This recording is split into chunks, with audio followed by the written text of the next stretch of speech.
my name is Charlton Singleton. I am the Artist in Residence Emeritus here at the Gilliard Center, and welcome to another episode of Raising the Volume. Today's episode, or in this episode, we have one of our Low Country's finest. She has been heard and seen in journalism for a number of years, and we're very excited and thankful and grateful that she made some time out in her schedule to be with us today. So please welcome Tessa Spencer. Charlton, thank you so much. Girl, this is a switch. Ain't it though? Flip the switch. Flip the switch and we're like, now I'm in the hot seat. That's right. Hey, well, at least we got more than 3 minutes to do it, Yeah, it's usually a 3 minute, a time limit. Right. When it's right. Correct. Correct. Yeah. Correct. Mm-hmm. So, but thank you so much. Absolutely. I appreciate it. Absolutely. So now, I know a little bit about your, I guess, just journalistic history. I'll wrap it all and say that.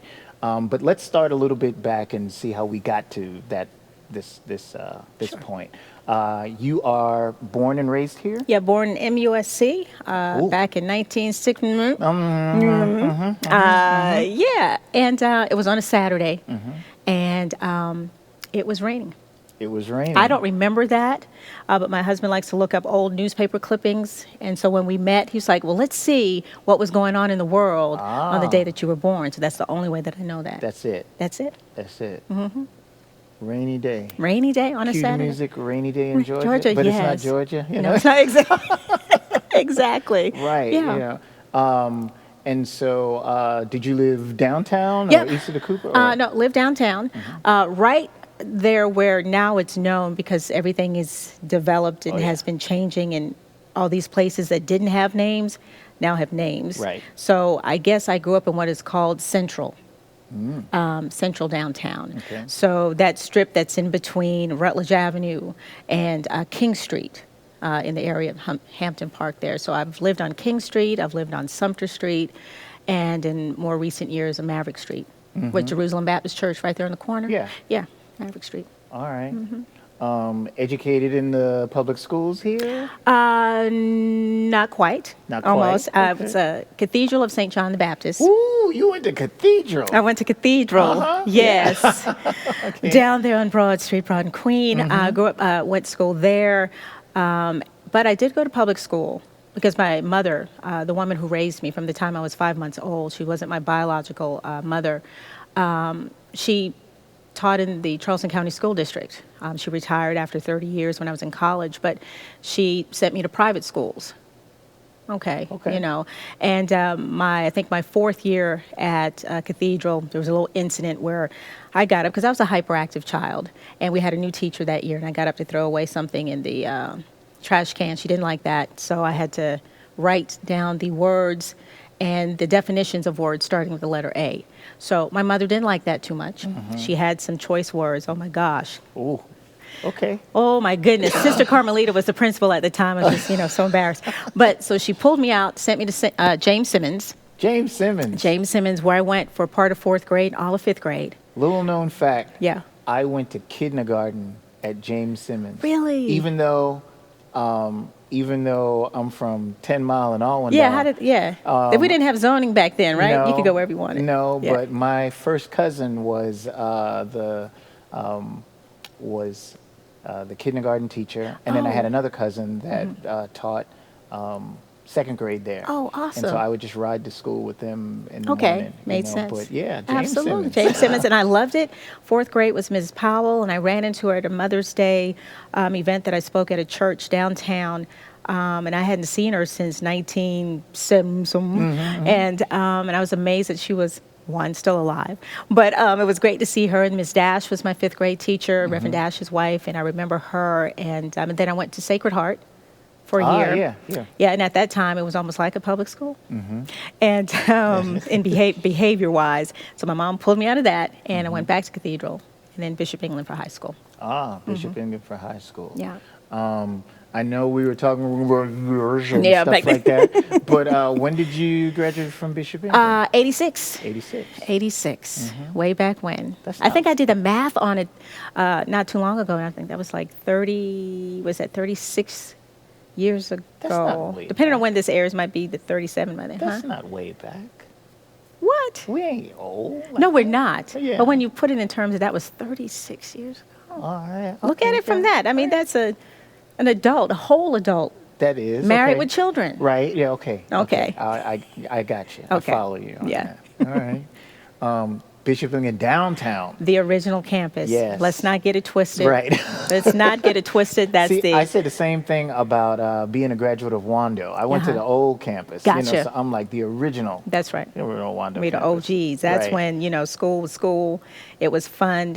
I could either walk all the way from Maverick Street down to Calhoun, Mm-hmm. of course, catch the city bus. Back then it was what, the SCE and G bus? Is that what they called it? Yeah, Yeah. You remember yeah. the belt line? Yeah. And all that? Yeah. Yeah. All of that stuff. Yeah. Loved it. Loved So it. Mm-hmm. you graduate from there, go off to college.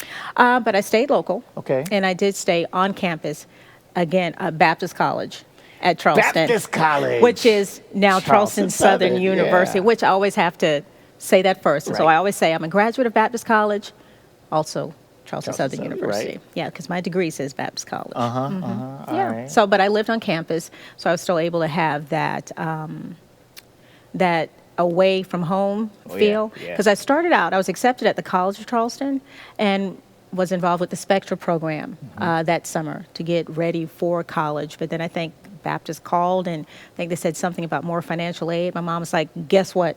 You That's going to where Baptist College?" Exactly. Yeah. But I wouldn't Exactly. change anything That's for the right. world. It was great. All right. When you were at Baptist, what'd you study? This is interesting. Okay. And not many people know this. And when I tell them about it, they're a little surprised. And then after I tell you about it, don't ask me to say anything in Spanish. I started out as a Spanish major, Okay. secondary education minor. I wanted to be a high school Spanish teacher. Now, one thing what the private schooling afforded me was the opportunity to start a foreign language in first grade. My Right. teacher, Graciela Sayas Ibazan, whom I still keep in touch with on Facebook, and had Spanish since first grade on up through high school. I was in honors Spanish. I was Sister Amelia's favorite. So fluent. I was fluent. Yeah. I won the senior award in Spanish. Okay. My mom wanted me to be an interpreter at the UN. Oh, nice. But I said, okay, well, I'll be a Spanish teacher. But by my second year studying, it was all immersive by then. You walk in the door with Spanish, you leave. And my roommate at the time, she was had just moved from Puerto Rico, and she was Spanglish. So it was a little bit of in between. So I was like Forrest Gump. And this is the way I tell people this story all the time. I got tired of speaking Spanish, and I pivoted, and you know what, mass communications, and the rest was history. Do you still recall it very well? Spanish? Oh yeah, Oh, okay, I can. yeah. Oh yeah, absolutely. I can. When I read it, I understand it. So I'm able to do it that way. I don't get that much of a chance to practice, it anymore. But I've been wanting to do that, kind of brush up. Okay. And get on the little Duolingo, get refresher courses. But it did afford me one time when I was in college to sell. I worked at Kenny Shoes in Northwoods Mall. You remember that? Yeah. Kenny Shoes, y'all. Northwoods Mall. That's right. Back in the day, back in the 80s, and a family of, I think, 4 or 5 came in, and they were all Spanish speaking. But I was the only one there that could speak Spanish. Sold everybody a pair of shoes. Nice. I made my quota that day. So that's my claim to fame Right. when it comes to that. Right. Yeah. Right. Mass communications. Yeah. Now, I was introduced to you through the media. Yeah. Is that when you just sort of had an epiphany that you wanted to jump into journalism and just all of the media that you do Yeah. during that time? Charlton, that's an interesting question, because what I can tell you is, growing up, Joan Mack, of course. First of all, Yeah. I have been trying to get Joan Mack on this for Oh my goodness. a while. Yes. And I'm still working on it. Well, maybe I can see what Please. I can do. First of all, Okay.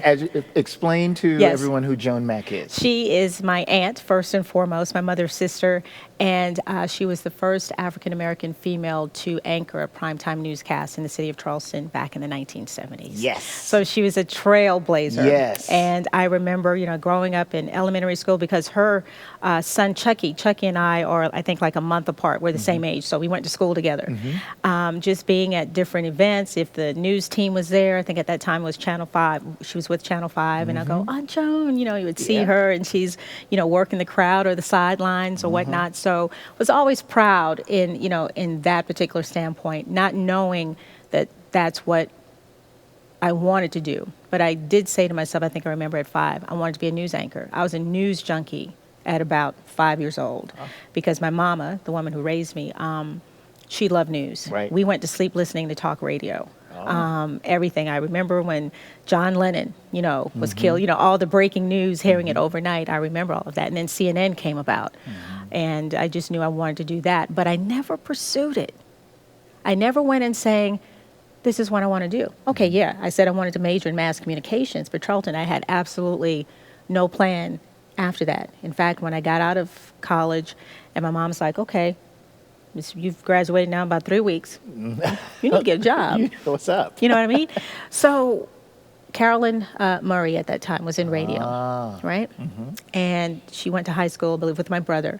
And I remember her telling me a few years prior, I was in college at the time, she said, when you're in college, when you graduate, give me a call, let me know. And I did. Make a long story short, I started radio about 2 months after graduating from college. Terrified, I was nervous, I was a nervous wreck. But that's how I got my foot in the door with that. And my stint in the Army and being activated during the first Desert Storm, I was gone for a year. So I got out of that loop of radio, but eventually got back in, and that's where I stayed and where I still am now, going on, 31 years now, 32 years in radio, just radio by itself. So I'm a baby when it comes to news, and that kind of all happened nothing happens by chance. I always say that. Right. But that was all divinely placed on my path that way. So I never went into it knowing that that's what I definitely, without a shadow of a doubt, wanted to do. It just kind of happened. Right. And I guess that's what I'm supposed to be doing because I've made a pretty good career out of it so far. I had a guest on here, and we were sort of reminiscing. Sure. And he brought up WPAL. Yes. He also brought up WPXI. PXI. Yeah. We had a WPXI bumper sticker on the car. Sure did. Yeah. Sure did. Now, see, I know more about PAL. Right. My parents, we would always listen to that. That was just the normal thing. Don Nichols' Get Down Show on Down Show. That's right. Oh, I can see you out there. All that other stuff. Looking good. Yeah. Memories, man. Yeah. So I remember more of PAL. My brother and sister, who are older, than both of us. Yeah. Sorry. and we not young. Yeah. Okay, but it's still, yeah. But they would listen to PXI. Yeah. All the time, and I think because there's a little gap between us, I think that's why I have my love for the quote unquote old school music and everything like that. But this guest and I, when we brought that up, we were talking about how the radio disc jockeys, especially local, would always infuse a lot of what was happening locally. Yeah. And now we get, we've got satellite radio, and you've got syndicated shows and things like that. Other than that whole thing, what would you say are some of the things that are missing, being that you are still in radio, but you definitely know that other side from back then and to now? What are some of the biggest differences that you would say? And, back then, a lot of radio, mom and pop, they were owned by local families, right? Bill Saunders. And so when you have that element in play, you're more free to do that. right? Because they care about the community, because they actually live in the community. Now, over the years, having worked for radio stations that have gone from very small family-owned operations to now corporate, the difference is the more corporate you get, the less of a voice it seems that you're allowed to have. Because now you're not allowed to have an opinion about something. You're not allowed to say this is how you feel. Oh no, you're getting the listeners riled up. We don't want to cause, any problems and have it come back on the station, right. as a corporate thing. So you kind of have to, kind of tap that driver that drives and presses the accelerator a little bit, but then lifts it off. Press it just a little bit and back off. So to me, that's what's missing. The personal emotion behind it and connecting with people. Now, you're still going to connect to people as a personality because, people like listening to you, and if you're entertaining in other ways, of course, they're going to gravitate towards you in that way. But when it comes to being able to be rooted in the community and sort of be that activist, you have this platform where you can get people registered to vote. You can talk about the crime that's going on in these neighborhoods and really call people to task, on certain things. That's what you were able to do back then. Not so much now. And it's kind of taken the fun and the personality out of radio. Not that it's bad, because I'm grateful for the job that, that I still have and I get to do every day, but it kind of takes that personal feel out of it the more corporate it gets. Right. So you're doing radio first. How did you get into television? Yeah. That, my dear, is quite a conversation when it comes to that. Again, like I always tell you, things divinely happen for people. Things divinely happen for me, as has been the case with my career. And this is something that I talk about in my podcast, which is like my first testimony. I'm going to get to that. Yes. Okay. But I will give you the short end of it by chance, actually being in the right place at the right time. But it was supposed to be that way. Right. And just walking through the door when it was presented. Okay. Yeah. So in other words, I didn't have to try. And I really don't like saying that because I don't want to come off as, oh, she didn't have to work for what she did. But I guess I was actually working, but was noticed for my work. Right. Without working to be noticed, if that makes, I just came up with that, if that makes sense. That does make total sense. So. I totally get that. For me, I always, I started to think back, I guess it was a few years ago, I came to the conclusion that I'm just going to live under the umbrella of being as an entertainer. Yeah. Because some people, believe it or not, don't know me as a trumpet player. Some people don't know me as a singer. Some people only know me as an organist at the church. Okay. Even though I've been doing a bunch of these things. And so literally one night I was driving home and I was reminiscing about all of these things that I had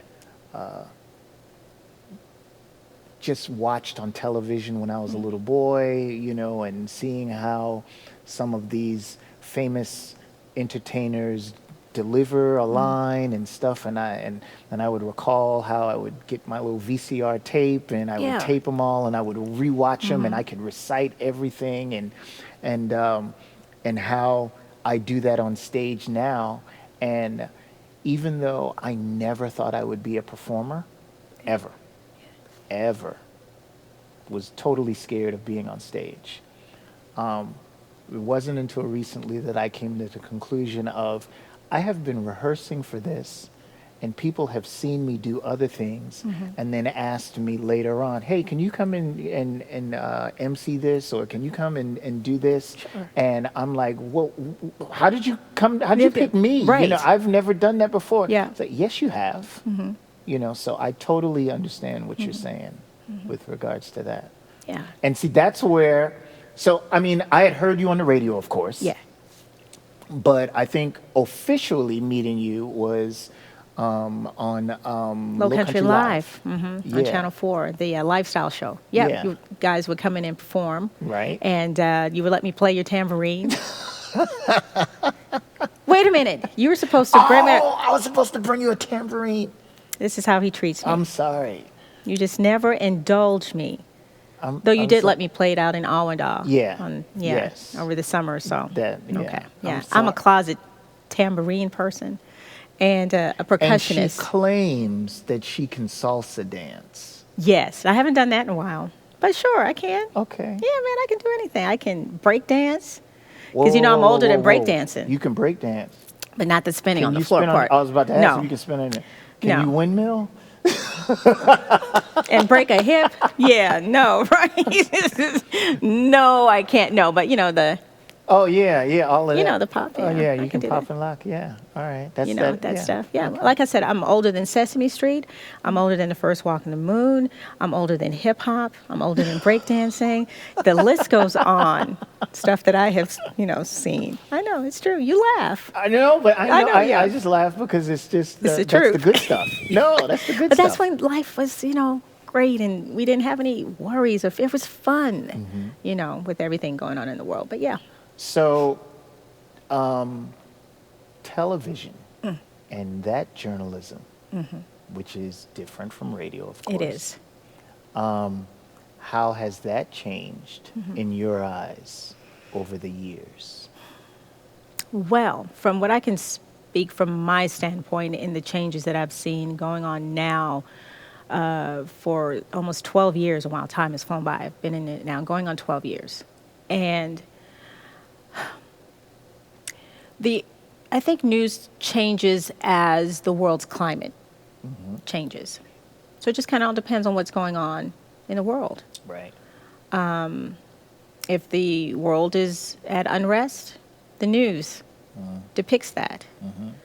I think there are a lot more things now in the news that are very depressing because I hear people talk about it. I hear people say, I don't watch the news anymore. I can't watch the news anymore. Everything's bad news. So I just don't even watch it.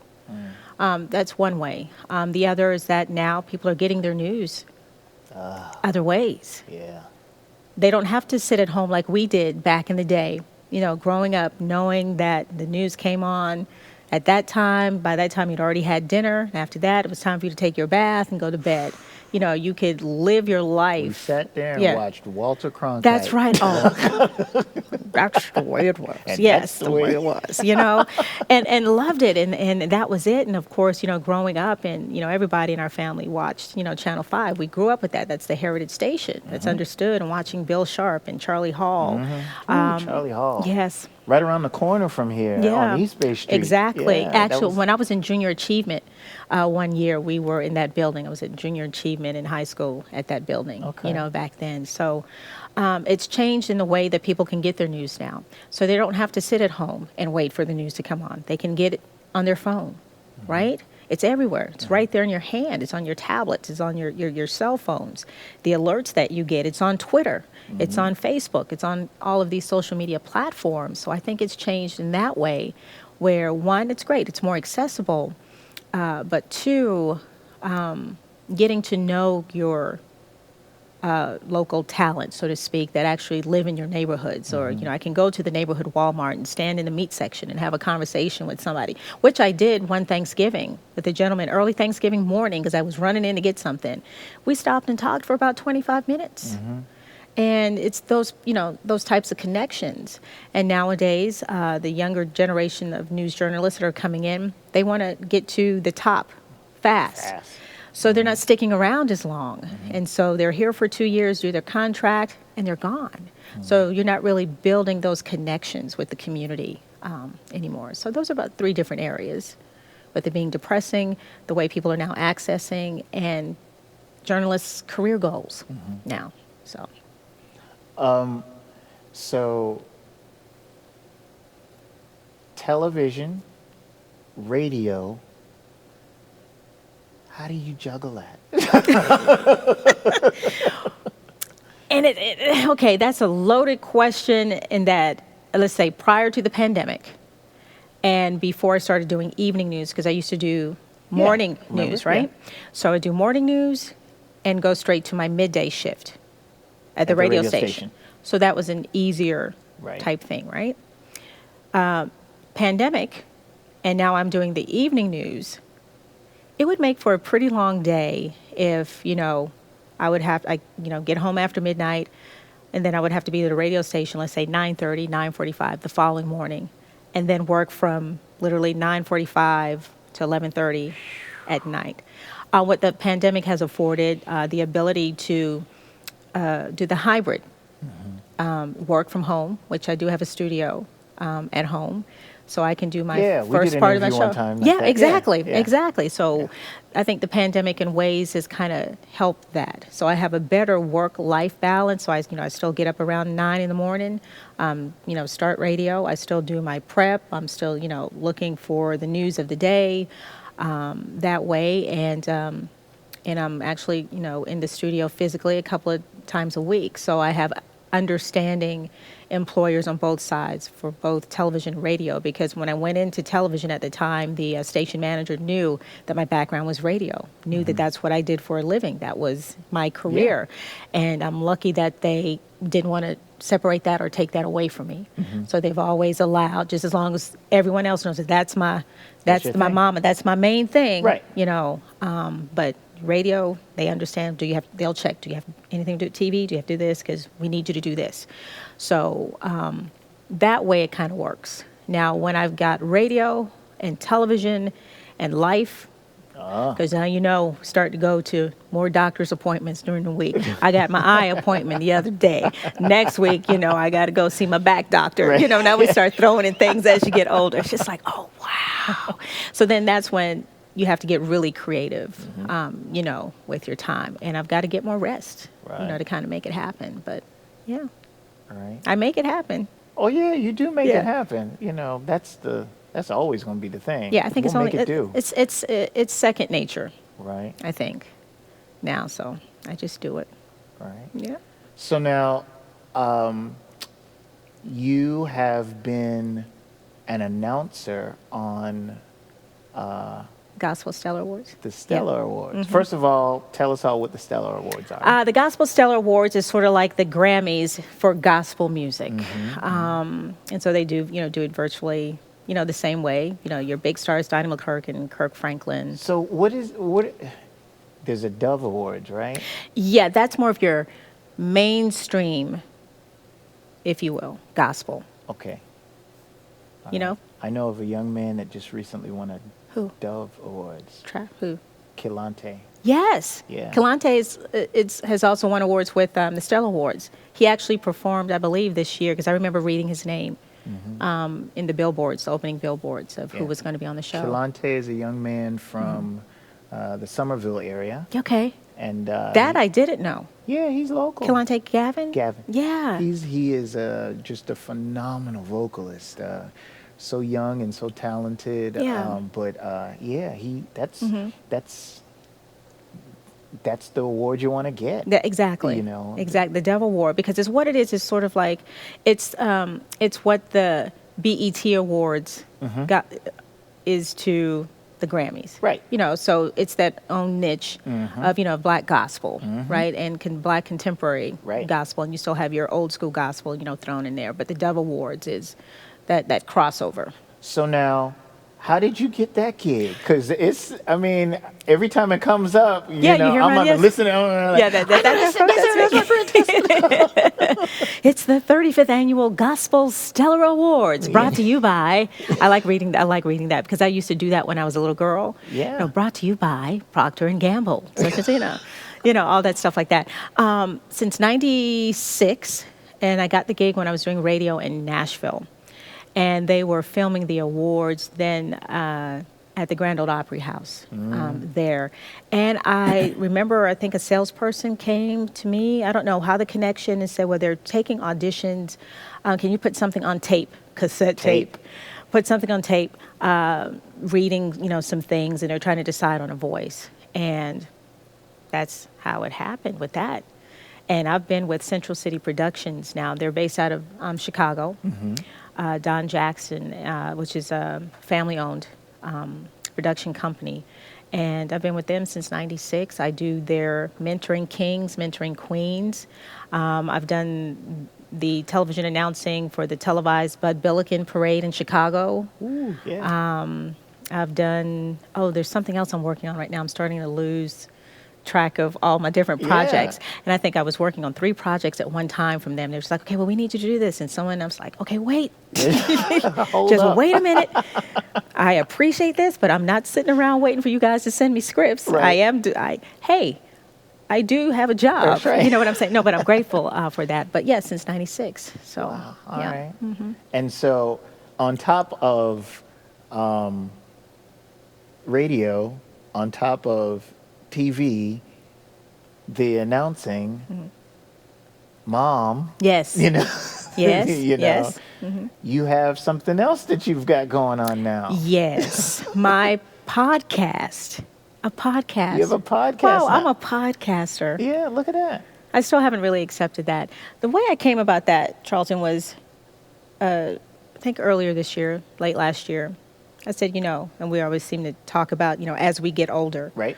our desires change, our frame of mind changes. Now we're planning for the lesser years that we may have, right? I decided, or it came into my spirit, that I wanted something that was my own. Radio, I have a radio show. It's not my own. Right. It belongs to Cumulus Broadcasting. All right. I'm on the news. I work for a TV station that's owned by Sinclair Broadcasting. It's not mine. We own none of this. It's not of our own creative, devices. So I said I wanted to do something that I'm passionate about, something that I felt could give back to humanity as a whole. And I thought maybe it was going to be talking about relationships, life, and I've had my share of relationships, marriages, but I've learned completely from them. I have completely grown from that. So I said, well, maybe I can help other women or help other couples get through certain adversities in their relationships or marriages. And that didn't really stick right away, but it came to me that what am I most interested in? What does Tessa like to do? What makes Tessa get goosebumps? What makes her cry and feel emotion? And that's hearing other people's stories. That's hearing their testimonies. That's hearing how they went through something in life, but something happened where God worked in their life and changed things around. So I'm very interested in people's faith walk and how they got there. What may have discouraged them the whole time? What turned their lives around? And Your journey. their journey. And so that's what it is. That's what I do. And how long have you had this going on? I started it on the day after the anniversary of my sister's funeral. So I believe I started that August 6th because her funeral would have been August 5th. So since then, and people just started coming my way. I didn't have to look. Right. My very first guest, second guest that I had, was my server at Fleet Landing here in Charleston, who still keeps up with me to this day to let me know what's going on in his life. And I just started talking to him. It's like, you've served us before, and da-da-da. He said, well, do you know? He's like, oh, well, do I look any different? I think the last time we may have seen him may have been a year prior. And I said, well, your hair looks nice, whatever. He's like, well, no, I've lost some weight. This is that and a third. I've started meditating. I've gotten, Christ. I've put Christ back into my life now. At that time, I think he said, I'm 4 months sober. I mean, he just started spilling his guts. But at the core of it was his relationship with Christ, right? And so God speaks to me in little quick commands. Yeah. And not to, I don't want to get, too deep for you at this moment. No. But when he walked away, my husband was sitting, my fiance at the time was sitting across from me, and the voice said, ask him. And so I was like, and I always answer out loud, I said, okay. And then I told my fiance at the time, I said, I'm going to ask him to be a guest. He said, yeah, you should. Yeah. So he came back, and this whole time he didn't know what I did for a living. So I had to preface it, for some, he probably just thought I was just a nice woman, whatever.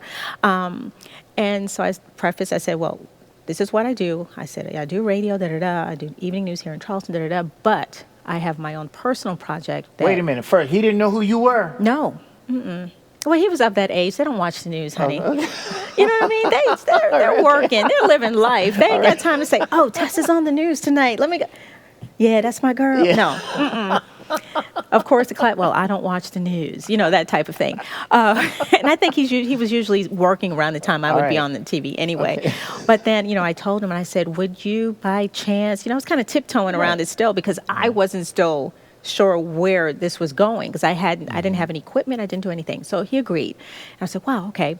And so my producer, J-Rock, who has a very popular podcast, The Comic Section, I think, that's a podcast.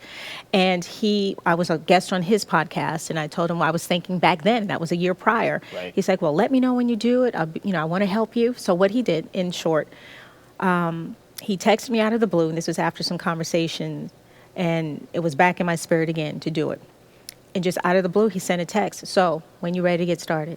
Ooh. And so at that moment, I knew that it was time to get started. So my problem back then was follow through. I'd have an idea, want to do something, get gung-ho, and then take my foot off the accelerator. That's still my problem. Right? Yeah. You know what you want to do. You know what direction you want to go in, but you just kind of, you don't do anything. And it's not because you don't want to do it. You just don't do anything, if that makes sense. So he said, okay, well, I want us to sit down. It's like, oh, no, we got to meet in person. Oh, no, that means I got to get in the car and drive somewhere. That means I got to put on clothes. That means, it's too much involved, to do all that. And so anyway, I followed through. I pushed through, met him at the Starbucks on Rivers Avenue, Rivers and Ashley Phosphate. And he's like, okay, so do you know the name of it? What are you envisioning for it? This is what you'll need to do, da-da-da. And I said, well, I had a notebook. I said, well, I really don't know. I think I want to hear people's stories. I don't have a name for it yet, so I need your help, whatever. So by the end of it, he pulls this bag out from underneath the table, and he sets it. It was a Best Buy bag, and he pulls out my podcasting equipment. He pulls out the little interface thing. He pulls out the mics. He pulls out the cords, and he says, you don't have a choice now. Ooh. And so I knew that was being divinely put into place because God was like, look, doggone it. You're not getting a picture, so let me spell it out for you in plain equipment. You have no choice. You can't say no now. And so I knew at that moment that I had to follow through. And so, here we are. Testimonies with Tessa Spencer, available on all platforms where you listen to your podcast. I was going to ask you, how can we find it? Yeah. I'm on SoundCloud, Apple.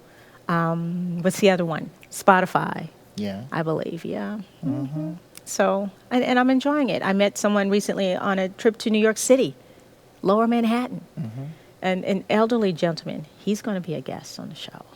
Nice. So you can find people's stories wherever you go. You just have to, listen. It just all starts with a conversation. All right. You going to write a book? Stop. Doggone it. Doggone it.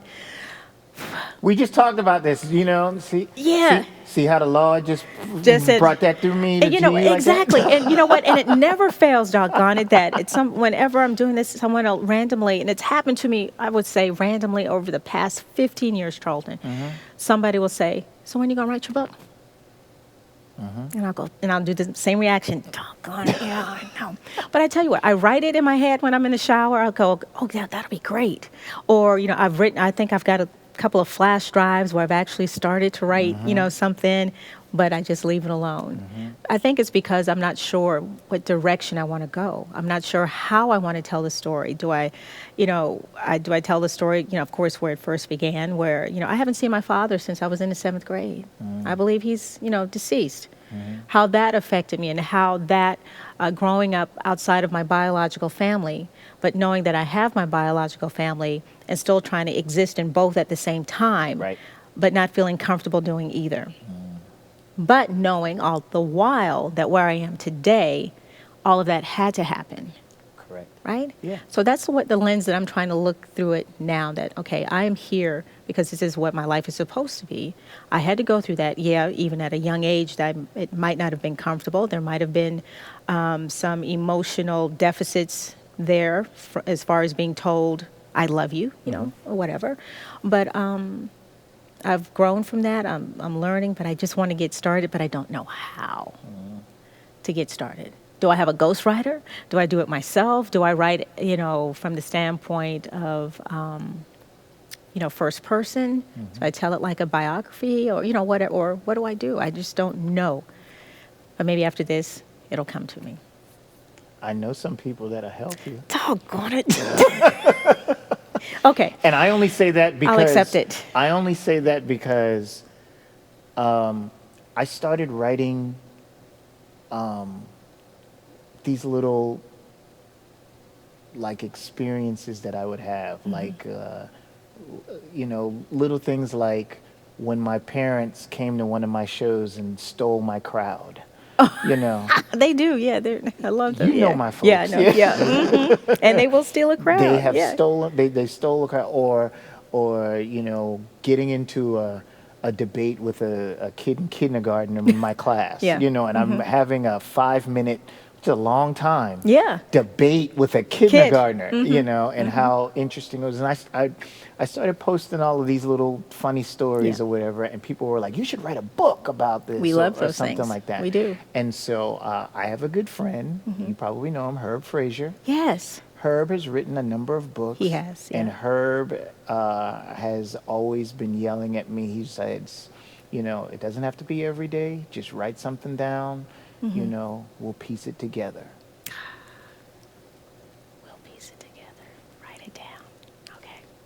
Okay. There you go. Gotcha, Chief. So one last thing. Yeah. And again, I'm sorry about the tambourine. Yeah. So now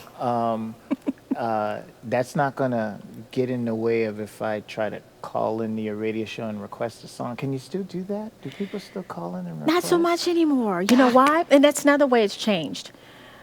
They can get music on their phone and listen to it anytime they want to. They have YouTube. They can listen to music anytime they want to. They don't have to call us anymore unless they're just old-fashioned and, want to call up and make a request. But, yeah, you can make a request to let you know. I'll in the same response, I'll try to get that on for you. Yeah, that's the general Yeah, we'll try to response. get that on for you. Yeah, that's coming up. Because 9 times out of 10, because some songs, especially if they're popular, are on a tight rotation, so you're going to hear it 45 minutes later anyway after the last time you hear it. So, True. Yeah. But no, it won't affect. I am a forgiving person. I do give people 3rd, 4th, 5th chances. Not all the time. But I'll give you another chance to give me a tambourine. So let's dissect that whole sentence that you said. You give people, and when you said people, you pointed at me. I know. Yeah. 3rd, 4th, 5th, 6th. Yes. Okay. Because I was supposed to be in your band. I was supposed to play with you at Music Hall, Charleston Music Hall, play the tambourine. Never got that call. You are welcome to join me on stage anytime you're in the building. And your cousin Kiana. Yes, which we found out, by the way, through 23andMe. Oh, really? Yes, I didn't know that's how I found out. DNA, DNA. Really? Yes. I didn't know that was the way. I just That's thought how we y'all were found just out. talking, and then all of a sudden it was like, this person, this one. No, we don't even know the same people. Wow. Right, because I think she said her mom was adopted, so there's that gray area when it comes, into that. So we don't know how we're related, who we are related through. Mm-hmm. We just know we're related. Mm. But we're all family at the end of the day. Absolutely. Right? Absolutely. Yeah. Well, I thank you for, taking the time out of your busy schedule because you have a schedule. Well, let me see. Oh, and I'm ahead of schedule. All right, I like that. I thank you so much. Absolutely. Always look forward to being in the same vicinity if I'm on a program, with you. Or occasionally in the gym. Occasionally in the gym. Which I say occasionally because I haven't been back since I had my eye surgeries. But, yeah. Yes. Mm-hmm. Thank you so much. Of course. Anytime. I appreciate you greatly. I appreciate you more. Thank you all so very much for joining us, and we'll see you on the next episode.